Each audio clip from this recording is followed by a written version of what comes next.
My son was fighting to breathe, but my mother cared more about balloons and cake. The room was spinning.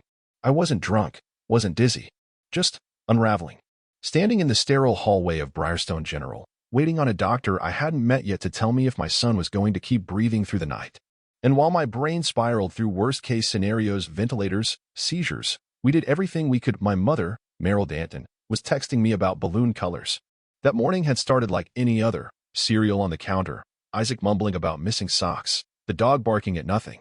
He had a cough. Just a cough. Kids get them. I gave him orange juice and a puff from his emergency inhaler. But by lunch, he couldn't walk to the bathroom without gasping. His fingertips turned a pale blue. The urgent care nurse took one look and radioed for a pediatric ambulance. That's when the spinning began. We got to Briarstone General in under 10 minutes. They rushed him in. No waiting room. No clipboard. I caught a glimpse of the oxygen mask swallowing half his face before the doors swung closed. I didn't even get to say, "I love you."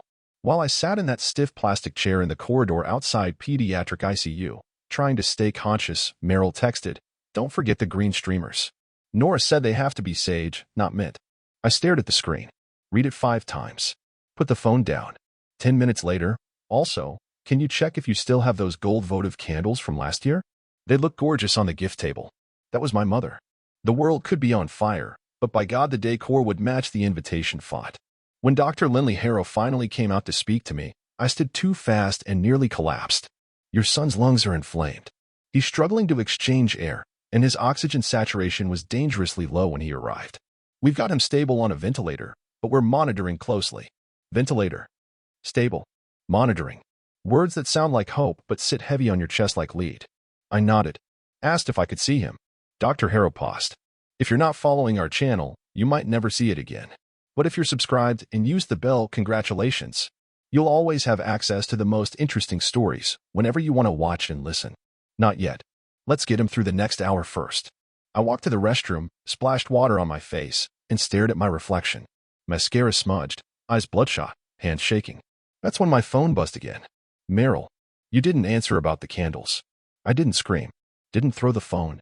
Just stood there, heart pounding, in that silent hospital bathroom thinking she has no idea what's happening. Or worse, she doesn't care. Meryl Danton had always been this way. Surface deep affection, party planning perfectionist, obsessed with appearances. Growing up, every crisis had to be invisible. Dad left? She threw a dinner party. I failed calculus? She bought me a new dress. Everything was fine, as long as it looked fine. Isaac was 10. Smart, sensitive, stubborn as hell. He called her Grandma Meryl when he was feeling sarcastic. She hated it. He loved that. Their relationship was civil, but not warm. She tried too hard to force him into her image of a perfect grandchild, buttoned up, smiling, silent. He was none of those things. Back in the corridor, I sat again. A nurse walked by and squeezed my shoulder. You okay, honey? I shook my head, then nodded, then burst into quiet, ugly sobs. She crouched beside me. He's got good hands on him. Dr. Harrow's the best we've got. I whispered thanks. My phone buzzed again. Meryl. Norah says she wants a piñata.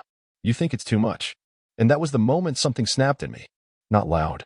Not public. Just a sharp little click in the base of my spine. Like a gear that had been grinding finally fell into place. I texted her back. My son is fighting for his life. I don't care about piñatas, candles, or sage streamers. Do not text me again unless you're asking how he is. Her reply came instantly. Well, I was just trying to give you something positive to focus on. I turned off my phone. Let it go dark in my hands. For the first time since I arrived, I exhaled fully. The pediatric ICU waiting room had that forced cheerfulness, pastel walls, laminated murals of forests and animals meant to comfort. But there's nothing comforting about waiting to hear if your child's lungs will keep inflating. I sat on a blue plastic chair, arms wrapped tight around my middle, counting Isaac's breaths in my head. Even though I couldn't hear him, even though I wasn't in the room, I just kept breathing for him. My phone stayed off for hours. Until a nurse tapped my shoulder gently and said, "There's someone downstairs asking for you. Says she's your mother." I blinked. She came here. The nurse nodded. Wants to talk. I took the elevator down like I was walking into a courtroom. The kind where you already know the verdict.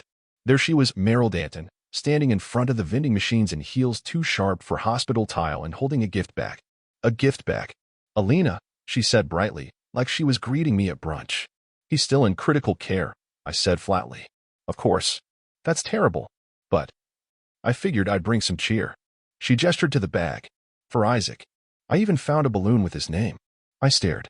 Literally stared. You brought balloons to an ICU. She frowned. They're not latex. They're safe. My chest tightened. You don't get it. I'm trying. I've been planning this party for weeks. Norah's been so excited, and I thought maybe if Isaac, he's on a machine. Mother. A machine. People turned. She lowered her voice, flustered. You don't need to be dramatic. He'll be fine. Kids bounce back. But birthdays, they don't get do-overs. And there it was. That sentence. The one that confirmed everything I'd been afraid to say out loud. I dropped my voice so low it felt like venom. You're worried about a damn cake while your grandson can't breathe without help? She flinched. Tried to smile. Failed. You've always been a little intense, Alina. I'm just trying to keep the mood up. You think Isaac would want everyone crying over him? I wanted to scream, to grab her by the shoulders and shake the self-centered performance out of her. But I didn't, because I knew something better, more effective, more permanent. I turned around, left her standing there, gift bag dangling stupidly from her hand. Back upstairs, I turned my phone back on. 23 unread texts. Most of them from Meryl. A few from Norah. Mom's really upset. She said you lashed out. You know she just wants what's best. Can you maybe apologize? She's crying. Crying. Of course she was. The ICU lights dimmed around 6 p.m. I finally got to see Isaac. He was so small in that bed. Tubes everywhere. Machines blinking. His chest rising in shallow, labored movements. I touched his hand. It was warm. He didn't wake up, but his fingers twitched when I whispered his name. And then, like clockwork, my phone buzzed again. Meryl, please tell me what flavor ice cream cake he likes. I'm trying to be thoughtful. I stared at the message until my vision blurred. Then I blocked her number. I sat with Isaac through the night, dozing in a chair, waking every time the monitors beeped a little too loud. Once, around 3 a.m., a nurse offered to bring me tea. I nodded but said, "No sugar." "You got it, Mama Bear," she said with a smile. Mama Bear. It hit different than I expected. Because I was done tiptoeing around narcissists with balloons and victim complexes. The next morning, I told the front desk staff to add Meryl Danton to the restricted visitor list. No entry unless I personally authorize it. They asked why. I told them she was disruptive, not aggressive, not unhinged, just cruel in a quiet, insidious way. They nodded. Didn't need more details. That afternoon, Isaac's stats dipped. Dr. Harrow came in with 2 other specialists. Things moved fast. More oxygen, blood tests, talks of potential transfer to a surgical wing. My knees nearly gave out. And right as they were wheeling him out for tests, the nurse at the front desk buzzed my room. "Your mother's back." I said no visitors. We told her. She said she's family. She isn't. Not right now. The nurse hesitated. "We'll take care of it." Later, another nurse told me they gently walked Meryl out. She tried to guilt them. Used the phrase grandmother's rights. Then cried. Then threatened a social media post. Then finally left when security was called. I didn't feel victorious. Didn't feel like a badass. I felt tired, but also clean. Like something toxic had finally been flushed out of the air. Before we go further, don't forget to like this story, hit subscribe, and tap the bell so you don't miss what happens next.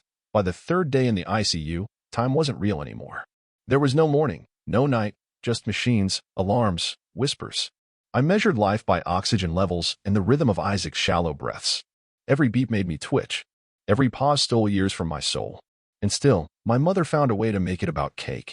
That morning, I opened my hospital-provided tray, dry toast, fruit cup, tasteless scrambled eggs, and checked my phone. Against my better judgment, I'd unblocked Meryl for just one night. Bad idea. I decided on cookies and cream, her message read. Even though I know you always say Isaac prefers mint chip. Honestly, it's just too sharp for a crowd. She was talking about the cake. For Norah's birthday.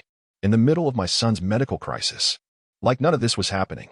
I stared at the screen and whispered, "You chose ice cream over your grandson." My hands were shaking again.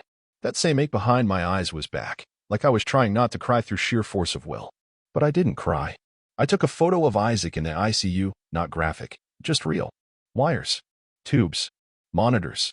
His little hand in mine. And I sent it to her. No words. Just that image. No reply. For hours. Just silence. Until my sister Norah texted, "Did you really have to send her that?" That was it. "No, how's Isaac?" "No, we're worried." Just outraged that I dared to pierce their bubble. Later that afternoon, Isaac's heart rate spiked. Nurses rushed in. Code orange. I was pushed into the hallway. I pressed my forehead against the cold wall and prayed. Out loud. I didn't care who heard. Please don't take him. Please let me keep him. I'll do better. I'll fix everything. A hand touched my shoulder. Not a nurse. A woman, maybe mid-40s, with tired eyes and a hospital badge. My son was here 2 years ago. Same room. Same machines. I looked at her. She squeezed my arm. You're doing everything right. Her name was Faith. Her son, Darren, had survived a rare blood disease after nearly 5 months in Briarstone. She knew the exhaustion, the bone-deep fear, the way grief starts knocking before anything is even lost. We talked in that hallway for hours. She brought me tea, lent me a phone charger, sat with me until the monitor alarms calmed down. When I finally got back into Isaac's room, he was stable, sleeping, face peaceful for the first time in days. That night, Norah sent another message. I think you're enjoying the drama. You've always been the one who needs a spotlight. I nearly laughed. Out loud. I was eating dinner from a vending machine, hadn't showered in 2 days, and was watching nurses suction fluid from my kid's lungs. What spotlight? What drama? All I wanted was my son's breath. Dr. Harrow came in during the evening shift. Pulled up a chair. She was blunt, kind, but clinical. We're past the danger point. Isaac's responding. Still a long way to go, but we're cautiously optimistic.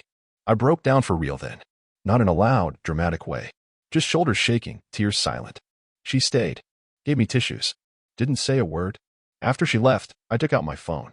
Unblocked my mother again. Texted, Isaac's improving. Slowly. Her reply? Does that mean you'll be coming to the party after all? We could use some photos of him for the welcome table. I stared. Read it 3 times. Then typed back. Do not ever ask me for photos of my sick child again. And don't expect us at that party. Blocked her again. Permanently. Faith brought me a muffin the next morning. You look like hell. Thanks. You're very uplifting. Well, I brought chocolate.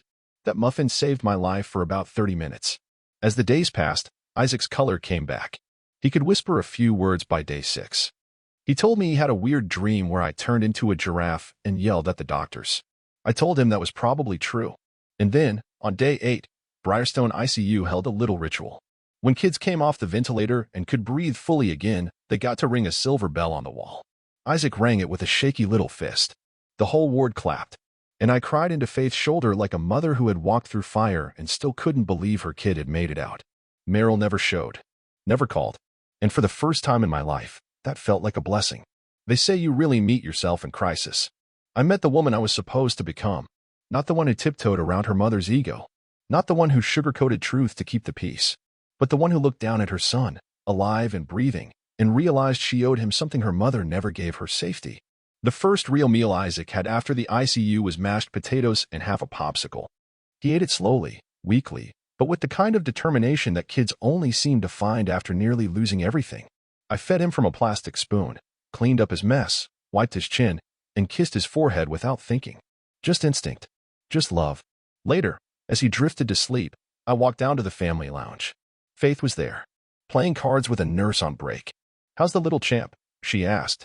Snoring like a tractor, I smiled. Then my smile fell. My mother hasn't called. Faith shrugged. Good. No one in my family has. Except Norah, and that was just to guilt trip me into making peace.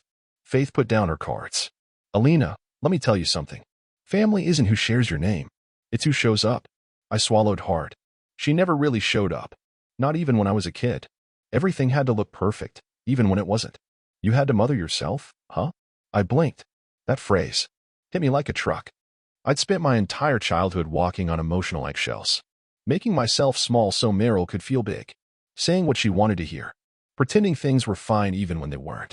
And now I had a child who needed oxygen and love and warmth and safety, and I had to choose who I was going to be. When I returned to Isaac's room, he was awake, watching cartoons. Hey, Mom? Yeah, baby. I heard the nurse say you're like a dragon when people are mean to me. I laughed. Did she? He nodded. Dragons are cool. Well, this dragon's got your back. He smiled, and it was the first real smile I'd seen in over a week. The next day, I filed formal paperwork with the hospital. A restricted contact order. Meryl Danton was not to be given access, not to Isaac, not to his records, not to me. They nodded, took it seriously. No one questioned it. And still, I felt guilt. Not because it was wrong, but because I'd been trained for so long to believe my boundaries were attacks. That saying no was betrayal. Norah called that night, left a voicemail. You really want to go nuclear over a few texts? You know Mom's not perfect, but she was trying. You've always had a flair for drama. I deleted it halfway through, then blocked her too. If she couldn't see the problem, she was part of it. The next morning, Isaac had physical therapy. Tiny steps across the tile floor, holding the rail with trembling hands. Every time he stumbled, he looked at me. Every time, I smiled and nodded and said, again. By the end of the session, he walked 5 steps on his own. I cried like he'd won the Olympics. Later, we sat outside in the hospital's tiny courtyard. Isaac on a blanket, the sun on his face. He asked if he could come home soon. Soon, I promised. But not until the doctors say it's safe. Will Meryl be there? The question landed like a stone. No, I said gently. She won't. He looked at me. Blinked. Good. I froze. Why good? He picked at a blade of grass. She always made me feel like I was doing something wrong, even when I wasn't. I swallowed the lump in my throat. You never were. Not once. That evening, Faith handed me a small note before leaving. Just a quote, scribbled in pen. Some mothers birth children. Some birth survival instincts. I taped it to the back of my journal. Still there. By the end of the week, the nurses started calling me the wall. Because nothing, not guilt, not fear, not even Meryl, was getting through me anymore. And for once, I felt proud of that. Isaac was discharged on a Friday. His oxygen levels were steady. His appetite was back. He even made a dumb joke about how hospital pudding was secretly glue. He walked out of Briarstone with a superhero balloon from the nursing staff and a small teddy bear from Faith. The sun felt warmer that day, like the universe was finally exhaling with us. We got home to a quiet house. The dog freaked out. Isaac laughed until he wheezed. I stood in the hallway and cried harder than I had in the hospital. Because we made it. And because I knew what I had to do next. Norah's birthday was that Sunday. We weren't going. There was no debate. No half-hearted, maybe we should swing by. Just a firm, full stop. But I still had to say it out loud. To Meryl. To make it final. So I called her. She picked up on the first ring. Alina. Oh, thank God. I was starting to think you blocked me again. I had. Silence. Isaac's home, I said. He's okay. He's recovering. That's wonderful. So, you'll be bringing him Sunday? No, another pause. Alina, don't be dramatic. It's just a party. He'll be surrounded by family. Exactly. Excuse me. You're not his family anymore. You made that choice in a hospital hallway with a balloon in your hand. I was trying to be supportive. You picked streamers over survival. Cake over comfort. Your image over his life. She gasped. Theatrically. That's not fair. Neither is a 10-year-old on a ventilator. But here we are. She hung up. Didn't call back. I thought that was the end. It should have been. But Meryl Danton doesn't do endings. She does entrances. And on Sunday afternoon, while I was in the kitchen making grilled cheese for Isaac, the doorbell rang. I looked through the peephole and nearly laughed. There she was, standing on my porch, holding a cake. Not just any cake. Norah's birthday cake. Cookies and cream. Decorated with bright green letters. Family over everything. I opened the door. Didn't say a word. Just stared. She smiled, too sweet, like she was in a Hallmark movie. Thought I'd bring a piece. In case he wanted to celebrate. Even just a little. He doesn't. Alina, no, her face cracked. Just slightly. You're being cruel. No. I'm being a mother. And then Isaac appeared behind me. Pale, in pajamas, one sock missing. He looked at her. Then at the cake. Then at me. Can she leave? Simple. Flat. Not angry. Just tired. Yeah, baby. She's leaving. Meryl blinked. Tears started to build. But not from sorrow. From humiliation. You're turning my grandson against me. No. You did that all by yourself. I closed the door.